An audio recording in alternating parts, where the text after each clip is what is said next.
Igatpuri booking कार्यालय येथील मुख्य क्लर्क आनंद शिंदे यांनी इगतपुरी रेल्वे बुकिंग कार्यालयाजवळच्या मुख्य प्रवेशद्वारावर एक काळ्या रंगाची बॅग बेवारस अवस्थेत असल्याचे लोहमार्ग पोलिसांना कळविले. संशयित व्यक्ती बॅग सोडून गेल्याचे त्यांनी सांगितले.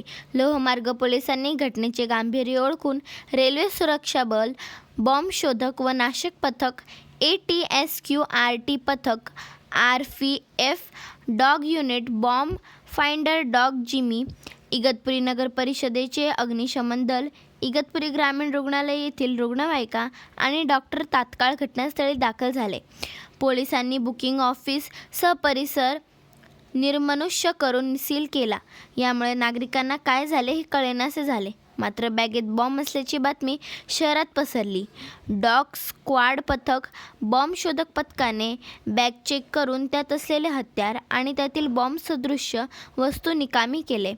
सुमारे तासाभराने ही सत्य घटना नसून पोलिसांनी केलेले मॉकड्रिल असल्याचे सर्वांच्या लक्षात आले आणि नागरिकांनी सुटकेचा निश्वास सोडला. लोहमार्ग पोलीस ठाणे इगतपुरीचे सहाय्यक पोलीस निरीक्षक बनकर, रेल्वे सुरक्षा बलाचे निरीक्षक राजेश कुमार यांसह 8 अधिकारी आणि 40 अंमलदारांनी या मोहिमेत सहभाग नोंदविला.